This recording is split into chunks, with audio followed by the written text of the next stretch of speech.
Hi, welcome. What could you do if one of your team just refused to do Scrum, refused to do Kanban, or just even participate in Agile transformation? As a Scrum Master, as an Agile project manager, what is your options? Let me tell you a story from a real life. A couple of years ago, when I delivering transformation for one of the leading uh, investment bank, I was tasked to bring up to speed 5 teams. I took them on the ground zero. I taught them what's agility. I taught them what's a Scrum, what's a Kanban, lean development. I helped them to build board, explain them how we do with the user story, and let them work. And out of the blue, after we already start flying, one of out of a 5 teams say, you know what, we don't want to do Scrum or Kanban. We just don't want it. And when I join them on the retrospective, we try to discuss, guys, what's going on? What's happening? I try to interview people even before that and try to see the vibe of the team. And I hear a lot of words, a lot of arguments like, oh, it's so much time we spend on the meetings, or meeting goes so long, or we don't need that, we perfectly work, we're all so busy delivering something. And also, from my observation, I see a very strong-willed technical lead. It's a great guy who wearing 2 hats, technical lead and team project manager on the same time. And for him, transformation into Scrum or Kanban, it's losing power, losing control. And he is an absolutely bright person. He knows everything in and out. He really on his place as a tech lead. But also he want to keep ship very tight and control every step of the team day-to-day life. What is an option? Kind of logical option number one, utilize matrix organization. You go to your project manager or team actually project manager and say, hey, we have a problem with the team, guys, what's our directive? In a matrix organization, usually all those transformations get sanctioned by project manager office or transformation office. So your project manager could come to the team and pretty much say, guys, this is our leadership directive. Everybody need to transfer to Agile. This is how big organizations usually do that things. It's not grassroots, it's command and control. This is one of the way. But if we go this way, we may expect the team may get triggered and say, hey, the guy violate our trust. We tell them that we're not do it. He go to project manager. Now project manager show up with a big stick, start beating us, and team could go on a passive resistance. You don't want that, because what you will get your stand up, you get some ceremony, but people will lose will to change. They will lose that fun drive. It will be work under the stick. Another things which trigger to that situation, it's a mental state and tradition of a company. When company based on the concept, let's be busy. When everybody need to be busy. Remember, project manager, everybody need to be busy. We need to stick so many things in our Scrum. Everybody busy. Nobody could slack anything. Let's move it more stuff. Usually, with that kind of approach, we're building a lot of things which is not really important for our customers. The goal, the mental shorts, is go keep people busy instead of delivering value. Guys, delivering value our goal. This is one of the way to do it. So you see, it's have a pros and cons. In the pros, big managers in the matrix organization say everybody transform to Agile. We know that we need to transfer to Agile because everything visible. And remember that word, everything is visible.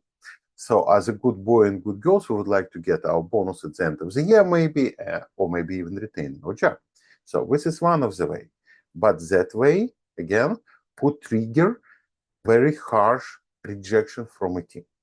Another way to do, try to talk to the team, try to educate them. On that case, maybe something more. This is why I always suggest and say Scrum Master on the field wearing the biggest hat. Under your head, it's your umbrella. The whole team looking at you. Show them the benefits. Explain why it's better. Try to bring them into your game. It's a lot of soft skills. But that one, very heavily depends on your expertise as a Scrum Masters and ability to bring that expertise to the team and show them with them, right? What in it for me. This is very hard work. And in a case when you have very strong-willed your technical lead or project manager, or sometimes tech lead wears that hat of project managers, it will be hard because for that person, every attempt to create an agile team, it's pretty much takes some power out of him. Now he becomes just technical lead and he less a project manager. Now, third approach, which is a winning approach, and it's multiple times I try that approach.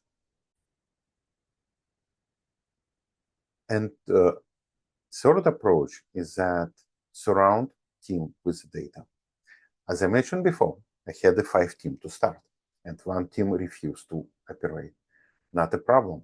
We take them where they are. Guys, it's a concept of static. It's a concept of a Kanban. Kanban, teaching you into advanced agility courses, the fundamentals of Kanban and how to establish Kanban on a team. But this is part of a lean and Kanban. We take team where they are. We say, okay, let's play together, but let's agree. You must have a stand-up, because stand-up is a risk control. You must have a planning meeting, because we need to make sure that backlog is done, backlog is clean, and you have something to do or things to work. And also you will need to have retrospective and demo, right? Demo, it's understandable because our product owner is supposed to accept the product, and retrospective because we want to have a conversation. It's our inspect and adapt loop. Usually teams say yes, they agree. They may be not so crazy about it, but it's a fundamental meeting. Stand up, it's a mandatory, no question.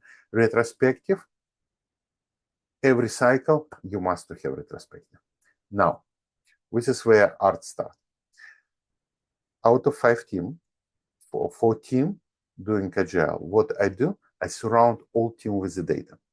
Surrounding with the data means we start measuring everything. We start measuring, like usual, agility, and you already should know that. Guys, take a look on the Jira configuration and information radiators. You already know what to measure. You know that you're not only measuring velocity, you're measuring quality, you're measuring risk. You surface a risk dependency, and now you manage them. Also, we show dependency between delivery and quality. All of that data we start publishing. And when 4 teams start publishing, and we start publishing increase of their productivity and precision on the planning and adaptability, after 3 cycles, the team which is refusing at the beginning to play your game starts seeing that, hey, everybody looking on those other 4 teams and say, guys, you're doing great. Everything published, everything visible. But people look at us and nobody say you're good or bad. Yeah, you're delivering. Okay. What's happening? It's a create that indirect tension based on the concept that everybody would like to be good boy and good girl. Guys, we are conditioned from school. We condition it for good grades. And when all your sisterhood or brother teams start showing that, hey, we just increased productivity. Oh, number of defects go down, quality increase. We're solving dependency. We have a scout. This is our DevOps matrix. And your team stay and just keep busy. You're just delivering, but you don't get that vibe back. Guess what happened? Team change. Team say, Alex, please help us. Let us see what we could do. And this is a moment when you, as a Scrum Master or Agile project lead, supposed to be with the team. You should be ready to help them. But to achieve that, you need to build extensive information radiators. So guys, please welcome. Take a look on how to build information radiators, how to build daily or weekly reports, because this is one of the things we are publishing, right? This is what makes everything visible. Information radiators, information irritators, and stressors. And this is a moment when stressors start work for you. Guys, this is a life story, and this is what happened. Within a pretty much 6 cycles, 1 quarter, the team changed their approach. They say, you know what, maybe we're not right. Let us try something else. And when they say that, as a Scrum Masters should be there. So, would you like to know more? Please don't forget to watch other training videos, like, subscribe, and participate. I'm your coach, Alex Guess. See you next time.